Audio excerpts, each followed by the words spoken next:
దేవుడు సర్వభౌముడా, పొందగోరువాని వలననో లేక ప్రయాసపడువాని వలననో కాదు కానీ కనికరించు దేవుని వలననే సమస్తం జరుగుతుంది. ఈ మాటలోని గంభీర భావాన్ని పరిశీలిద్దామా?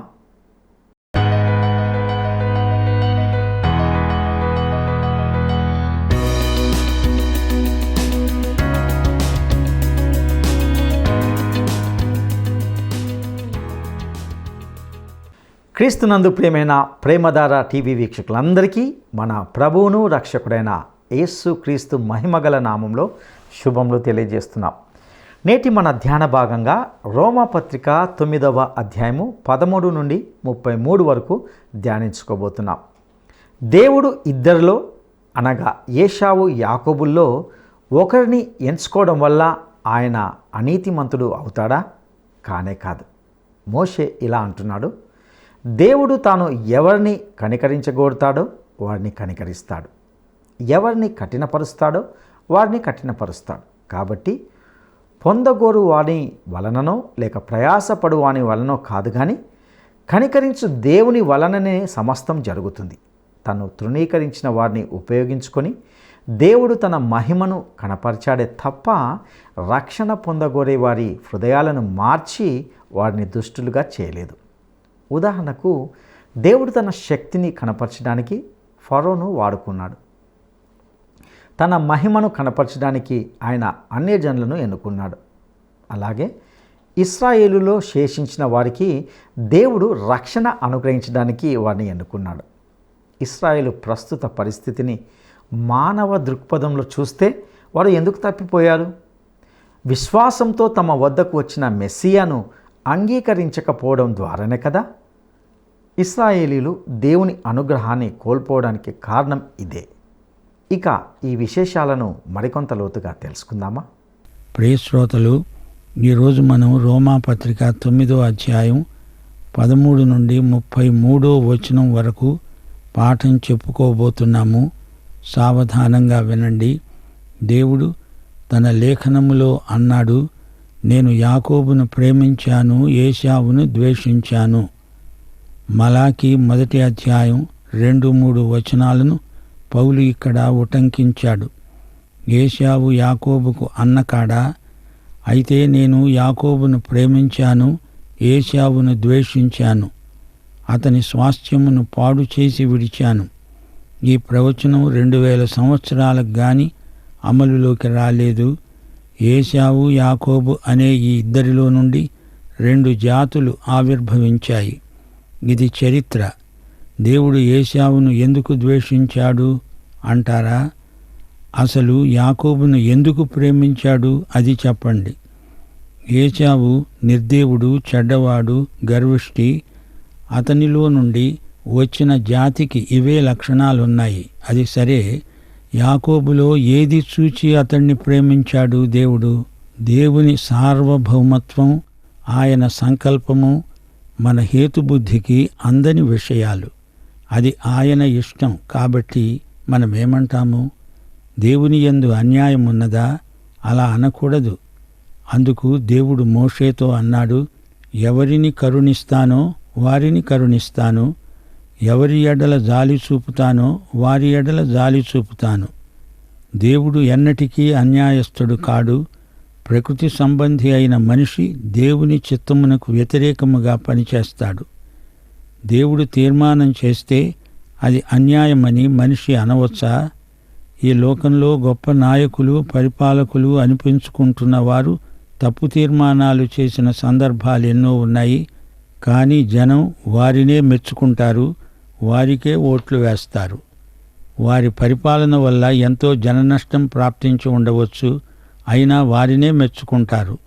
మానవ మాతృలు చేసిన తీర్మానం ఏదైనా అదేమిటి అని అడగరు గాని దేవుని తీర్మానానికి 1,00,000 ఎదురు ప్రశ్నలు వేస్తారు. శ్రోతలు, ఇదంతా ఆయన సృష్టి, ఆయనకు సర్వాధికారమున్నది. ఎందుకిలా చేశావు అని మానవుడు దేవుణ్ణి అడుగగలడా? ఎదురు ప్రశ్న వేయగలడా? అది తిరుగుబాటే అవుతుంది. నీ సృష్టికర్త, విమోచకుడు అయిన నీ దేవుని ఎదుట నీవు సాగిలపడి ఆయనకు మ్రొక్కాలి. దేవుని తీర్పే సరైనది. ఆయన సృష్టిలో భాగమైన నీవు ఆయనను కాదని ఎక్కడికి పోగలవు? ఏమి చేయగలవు? సృష్టికి ప్రతి సృష్టి చేస్తావా? దేవునికి విధేయుడై ఆశీర్వదించబడు, అది నీకు శ్రేయస్కరం. యోహాను సువార్త 7వ అధ్యాయం 18వ వచనం. ఆయన యందు ఏ దుర్నీతి లేదు. మోషే ఒకసారి దేవుని మహిమను చూడగోరాడు. దేవుడన్నాడు, నా మహిమను నీకు చూపదలుచుకోలేదు. మనుషులను బట్టి, వారి గొప్పతనాన్ని బట్టి దేవుడు తన చిత్తాన్నేమీ మార్చడు. మోషే గొప్ప నాయకుడే కావచ్చు గాని అతడు దేవుని సేవకుడు. దేవుడు నిన్ను నన్ను ఎందుకు ప్రేమించాడు? ఆయన దేవుడు. నన్ను బట్టి కాదు, ఆయనను బట్టి ఆయన ప్రేమ నాకు లభించింది. దేవునికి స్తోత్రం. 16వ వచనం. పొందగోరే వాని వలన అయినా, ప్రయాసపడే వాని వలననైనా కాదుగాని కరుణించే దేవుని వలననే అవుతుంది. మానవుని చిత్తము కాదు, మానవ కృషి కాదు. ఆయన కృపా కనికరము ఉచితముగా మనకు ప్రాప్తించాయి. మన మంచితనాన్ని చూచి మెచ్చి దేవుడిచ్చింది కాదు, అది కేవలము దేవుని కృపా బాహుళ్యమే. ఆయన దేవుడు, ఆయన కృప నిర్హేతుకం, అవ్యాజం. లేఖనము ఫరోతో ఇలా చెప్పింది, నేను నీ యందు నా బలము చూపడానికి, నా నామము భూలోకమందంతటా ప్రచురమవడానికి అందునిమిత్తమే నిన్ను నియమించాను. ఆయన ఎవరిని కనికరించగోరుతాడో వారినే కనికరిస్తాడు, ఎవరిని కఠినపరచగోరుతాడో వారిని కఠినపరుస్తాడు. ఫరో కూడా దేవుని సంకల్ప సిద్ధికి సాధనమయ్యాడు. ఫరో హృదయాన్ని కఠినపరిచాడంటే అతని హృదయాన్ని గట్టిగా పిండాడు. అప్పుడు అందులో ఉన్నదంతా బయటికి వచ్చింది. ఫరో చేత ఒక నిర్దిష్టమైన తీర్మానం చేయించడానికే దేవుడు అతని మీదికి అలాంటి ఒత్తిడి తెచ్చాడు. అతన్ని బలవంతాన తన చిత్తం నెరవేర్చడానికి నొప్పించి ఒప్పించాడు. నరకంలో పడేవారంతా తమ సొంత తీర్మానాన్ని బట్టే అందులో పడ్డారు. ఎవరి తీర్మానం వారే చేసుకోవాలి, అంతే. 19వ వచనం. అలాగైతే ఆయన చిత్తమును ఎదిరించిన వాడెవడు? ఆయన ఇంకా నేరము మోపడమెందుకు అంటావు నీవు? అవును గాని ఓ మనుష్యుడా, దేవునికి ఎదురు చెప్పడానికి నీవెవడవు?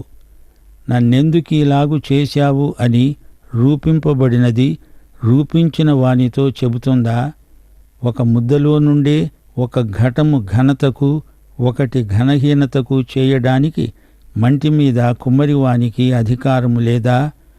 అలాగు దేవుడు తన ఉగ్రతను అగపరచడానికి, తన ప్రభావమును చూపడానికి ఇష్టపడినవాడై నాశనమునకు సిద్ధపడి ఉగ్రతాపాత్రమైన ఘటములను ఆయన బహు దీర్ఘశాంతముతో సహిస్తే మటుకేమి?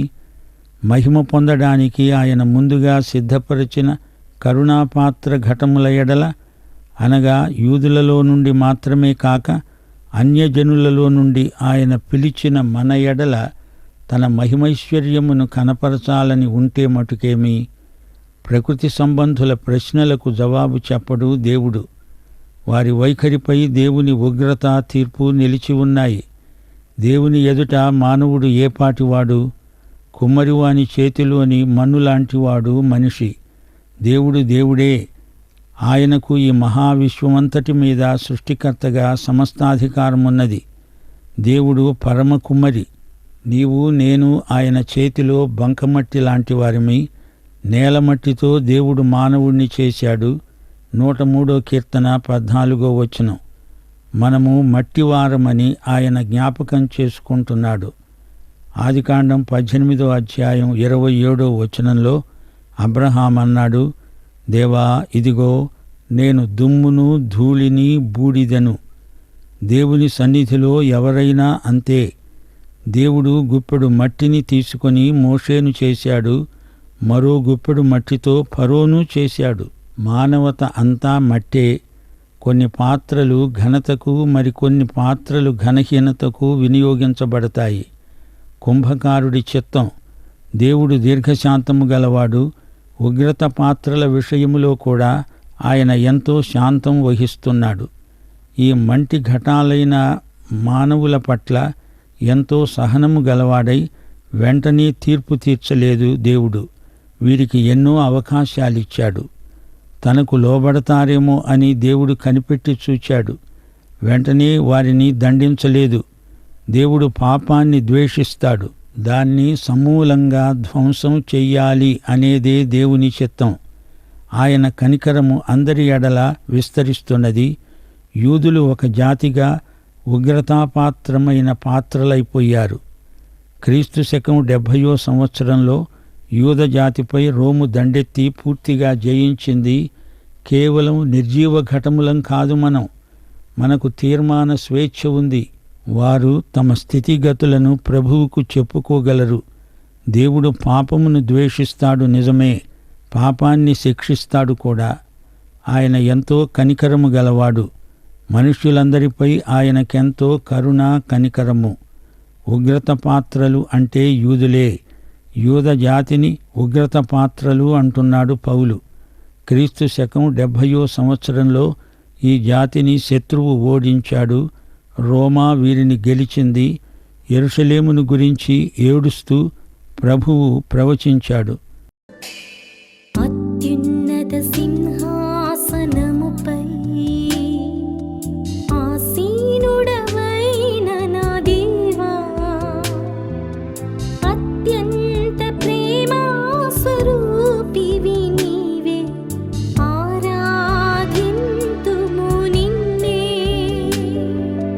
అత్యున్నత సింహాసనముపై ఆసీనుడవైన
లూకాసు వార్త 23:34 తండ్రి వీరిని క్షమించు.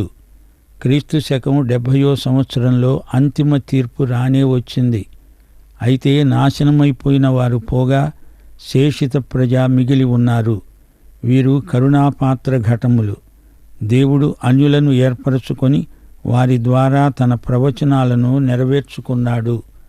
25వ వచనం నుండి ఈ అధ్యాయంలోని చివరి భాగం అన్యజనులలో నుండి ఆయన పిలిచిన వారి ఎడల తన మహిమైశ్వర్యమును కనపరిచాడు.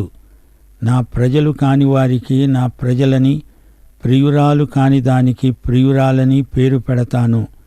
జరిగేది ఏమిటంటే వారు నా ప్రజలు కారని ఏ నోట వారితో చెప్పబడిందో ఆ చోటనే జీవము గల దేవుని కుమారులని వారికి పేరు పెట్టబడుతుంది అని హోషేయలో ఆయన చెబుతున్నాడు. హోషేయ గ్రంథం 2వ అధ్యాయం 23వ వచనం నుండి పౌలు ఈ వచనాన్ని ఇక్కడ ఉటంకిస్తున్నాడు. ఈ వచనం ఇశ్రాయేలు జాతిని ఉద్దేశించింది. జాలినొందని దానియందు నేను జాలినొందుతాను.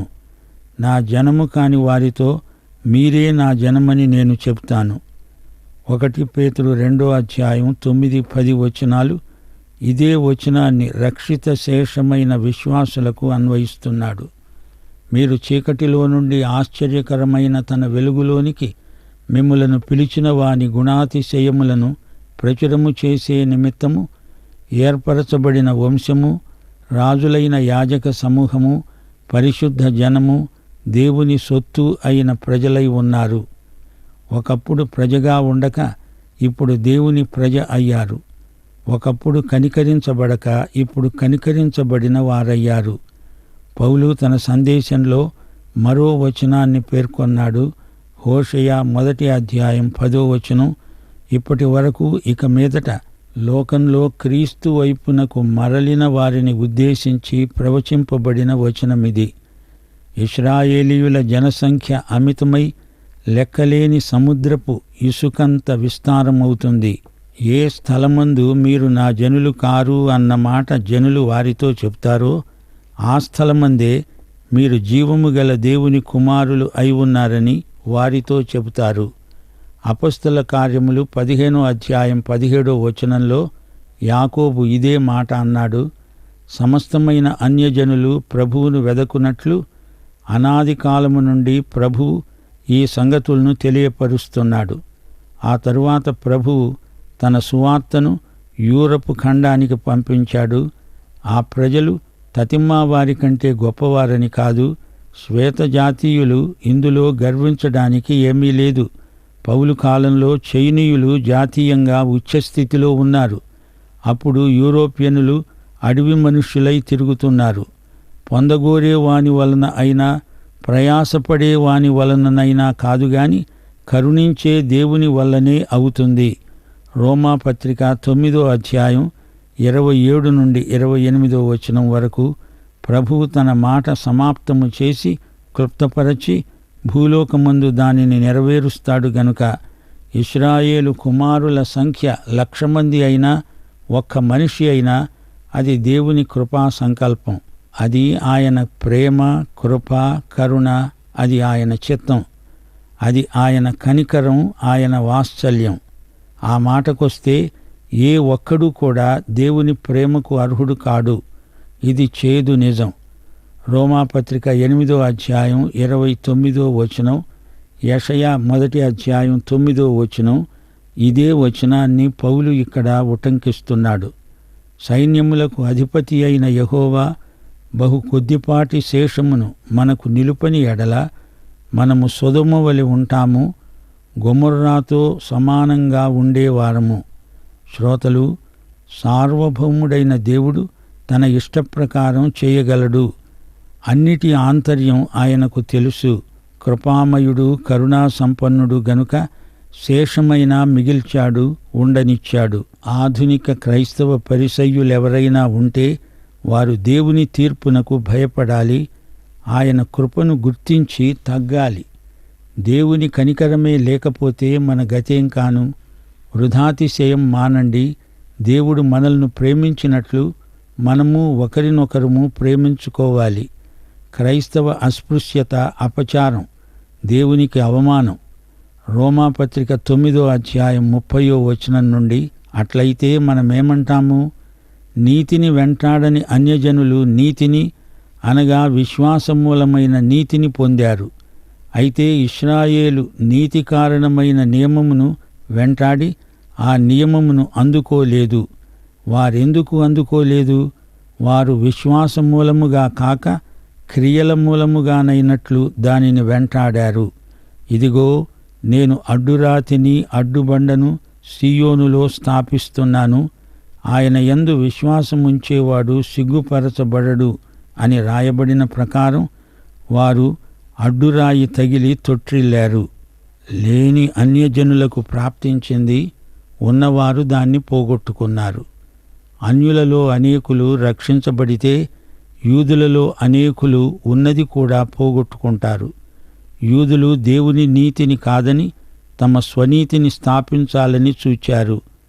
మోషే ధర్మశాస్త్ర విధి విధానం ద్వారా నీతిని ఉత్పత్తి చెయ్యాలని చూచారు, కానీ తొట్టిల్లారు.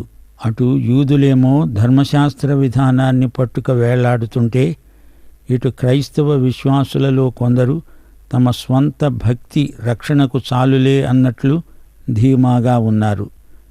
రక్షించబడడం అనేది వ్యక్తిగత తీర్మానం. అది వ్యక్తిగతమైన బాధ్యతాయుతమైన తీర్మానం. మార్కు సువార్త 8వ అధ్యాయం 34వ వచనం, గదరేనీ దేశస్థులు ఆ పట్టణస్థులందరూ యేసుకు ఎదురు వచ్చి ఆయనను చూచి తమ ప్రాంతాలను విడిచిపొమ్మని ఆయనను వేడుకున్నారు. యేసును పోగొట్టుకున్నారు. అది వారి సొంత తీర్మానం. యోహాను సువార్త 6వ అధ్యాయం 37వ వచనంలో ప్రభువు ఏమన్నాడు? తండ్రి నాకు అనుగ్రహించిన వారందరూ నా వద్దకు వస్తారు. నా వద్దకు వచ్చేవారిని నేను ఎంతమాత్రమూ తోసివెయ్యను. దేవుడు నమ్మదగినవాడు. ఆయన తన కుమారుణ్ణి ఇచ్చాడు. ఆయనను కలిగి ఉన్న వారికి రక్షణ, క్షేమము, నిత్య భద్రత. ఆయన నీకు చేసింది, చెయ్యబోయేది అంతా కృపా పరిపాకం. దానిని మించిన దీవెన మరొకటి లేదు. యెషయా గ్రంథం 8వ అధ్యాయం 14వ వచనం, యెషయా 28వ అధ్యాయం 16వ వచనం, ఈ 2 వచనాలు పౌలు ఈ సందర్భంలో ఉటంకించాడు. కొందరికి ఆయన తగిలే రాయి, అభ్యంతరపు బండ, బోను, చిక్కు. మరికొందరికైతే సీయోనులో పునాది రాయి, పరిశోధించబడిన రాయి, అమూల్యమైన తలరాయి, బహుస్థిరమైన పునాది అయిన మూలరాయి. విశ్వాసి కలవరపడడు. యూదుడైనా యూదేతరుడైనా ఏ భేదము లేదు. విశ్వసించిన వారికి రక్షణ. ప్రియ శ్రోత, ఇప్పుడు చెప్పు, నీవు రక్షించబడ్డావా? యేసు కృప, దేవుని వాత్సల్యము, పరిశుద్ధాత్మ యొక్క ఆదరణ మనకందరికీ సదాకాలము తోడై ఉండునుగాక. ఆమేన్.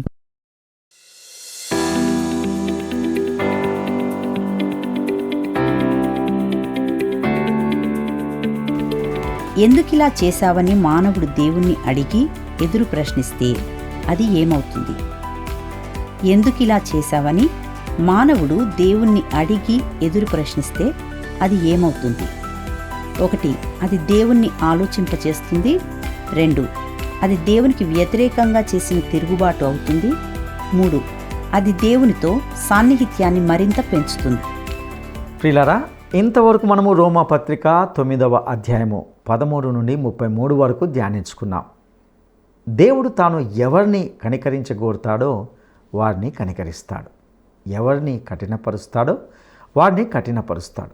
కాబట్టి పొందగోరు వాని వలననో లేక ప్రయాసపడు వాని వలననో కాదు, కానీ కనికరించు దేవుని వలననే సమస్తం జరుగుతుంది. ఇది దేవుని సర్వాధికారం. ఎవరు నశించుట దేవుని చిత్తం కాదు. నా ప్రజలు కాని వారిని నేను ప్రేమిస్తాను, వారు నా ప్రజలని పిలువబడతారని దేవుడు చెప్పాడు. దేవుడు తన సార్వభౌమత్వంలోని సంకల్పం చేత యాకోబును ఎన్నుకున్నాడు తప్ప అతనిలో గొప్పతనమేమీ లేదు. దేవుడు ఎన్నటికీ అన్యాయస్తుడు కాదు. దేవుని తీర్మానం ఎప్పటికీ అన్యాయం కాదు. సమస్తము దేవుని సృష్టియే కాబట్టి ఆయనకు సర్వ అధికారం ఉంటున్నది. సృష్టికర్త అయిన దేవుణ్ణి ఎదురు ప్రశ్నిస్తే అది తిరుగుబాటే అవుతుంది. కేవలము దేవునికి విధేయుడవై ఆశీర్వదించబడడం తప్ప మరొక మార్గం లేదు. దేవుడు నిన్ను నన్ను ప్రేమించాడు. అందుకు కారణం మన గొప్పతనం కానీ మంచితనం కానీ ఏది కాదు, కేవలము ఆయన కృప మాత్రమే. నరకంలో పడేవారంతా వారి స్వంత తీర్మానాన్ని బట్టే తప్ప అందుకు కారణం దేవుని తీర్మానం కాదు. ప్రకృతి సంబంధుల ప్రశ్నలకు దేవుడు జవాబు చెప్పడు.